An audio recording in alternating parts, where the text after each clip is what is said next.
बांग्लादेश की राजनीति के एक युग का आज औपचारिक अंत हो गया जब पूर्व प्रधानमंत्री खालिद जिया को अंतिम विदाई दी गई। इस मौके पर शोक व्यक्त करने और समारोह में शिरकत करने भारत के विदेश मंत्री एस जयशंकर ढाका पहुंचे हुए थे। और ये दौरा क्यों अहम है, क्यों बांग्लादेश भारत के लिए जरूरी है और एस जयशंकर का ये दौरा कितना अहम और इसके क्या मायने हैं, वो भी आपको समझाने की चलिए कोशिश करते हैं। जयशंकर का ये ढाका दौरा केवल एक शिष्टाचार भेंट नहीं बल्कि बदलते हुए क्षेत्रीय समीकरणों के बीच में भारत की नेबरहुड फर्स्ट नीति का एक सधा हुआ कदम है। बांग्लादेश की आंतरिक राजनीति में आए बड़े बदलावों और खालिदा जिया की पार्टी बीएनपी के भविष्य को देखते हुए जयशंकर की वहां पर मौजूदगी ये साफ दिखाती है कि नई दिल्ली आने वाले समय में ढाका के साथ अपने रिश्तों को नई दिशा और नई ऊंचाई देने के लिए पूरी तरह से तैयार है। और इसी लिहाज से एस जयशंकर ढाका पहुंचे हुए थे, इस पर तफसील से आपको बताएंगे, लेकिन इससे पहले आपको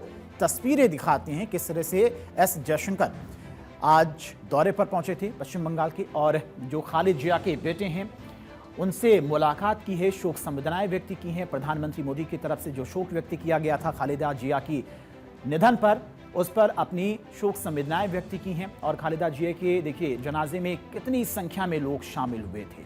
और अब माना जा रहा है कि खालिदा जिया के बाद उनकी पार्टी की कमान उनके बेटे तारिक अनवर संभालेंगे। तारिक अनवर से भी एस जयशंकर ने मुलाकात की है। जिस तरह से परिस्थितियां इस वक्त पश्चिम बंगाल में बनी हुई हैं, वहां पर बीएनपी इस वक्त सबसे ज्यादा मजबूत स्थिति में है।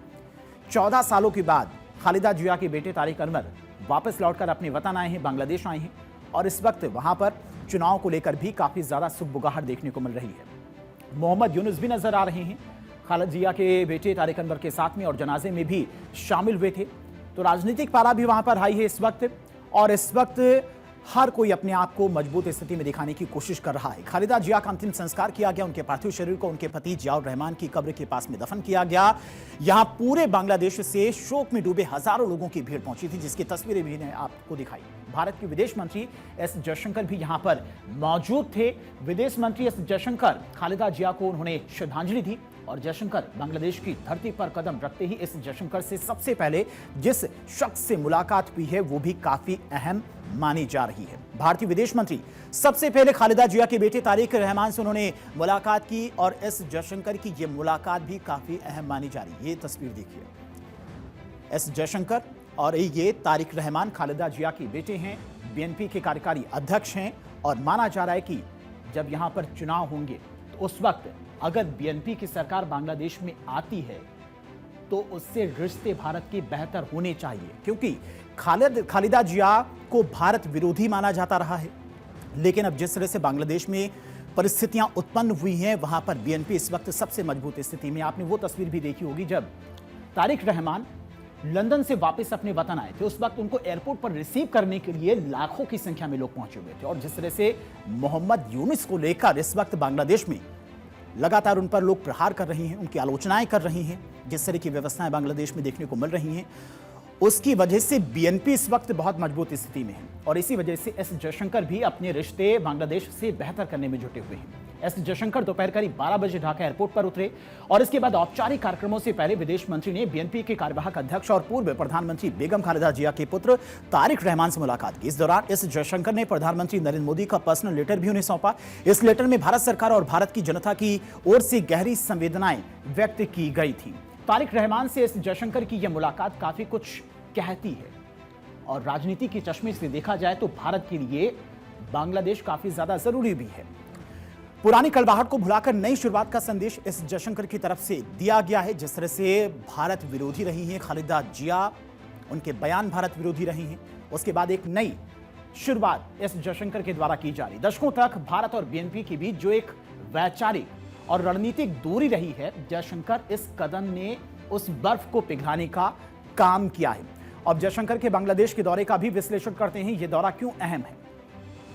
रिश्तों को रीसेट, तारिक रहमान से मुलाकात को रिश्तों के रीसेट के तौर पर भी देखा जा रहा है। जिस तरह से आज एस जयशंकर पहुंचे थे, पड़ोसी मुल्क से रिश्ते सुधारने की दिशा में यह अहम कदम भी बताया जा रहा है। और भारत की पड़ोसी देशों को प्राथमिकता देने वाली नीति को मजबूत करना भी इसी में से एक अहम कदम माना जा रहा है। बांग्लादेश भारत की विदेश नीति में केंद्रीय स्थान रखता है और इसीलिए भारत रिश्ते सुधारने की कोशिश कर रहा है। बांग्लादेश में चीन की मौजूदगी बढ़ रही है और भारत चाहता है कि चीन के नजदीक बांग्लादेश ना जाए, क्योंकि अगर चीन के नजदीक बांग्लादेश जाता है तो उसके लिए खतरा होगा। इस दौरे पर बांग्लादेश और चीन दोनों क्लियर मैसेज हैं, यानी कि बांग्लादेश को भी एक तरफ मैसेज दिया है भारत ने, वही चीन को भी। अगर आने वाले समय में बांग्लादेश की राजनीति में बदलाव होता है तो भारत पहले से ही संवाद और भरोसे की नींव तैयार करता दिखाई दे रहा है और इसी वजह से एस जयशंकर पहुंचे हुए थे बांग्लादेश के दौरे पर।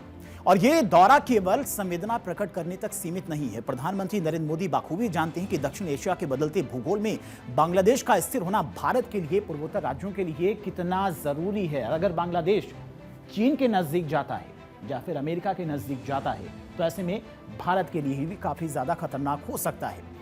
और पूर्वोत्तर राज्यों की सुरक्षा कनेक्टिविटी के लिए भी बांग्लादेश अनिवार्य है। जब ढाका में सत्ता के समीकरण बदल रहे हों और भविष्य की राजनीतिक करवट ले रही हो, तब जयशंकर को वहां पर भेजना नई दिल्ली का एक साफ संदेश है।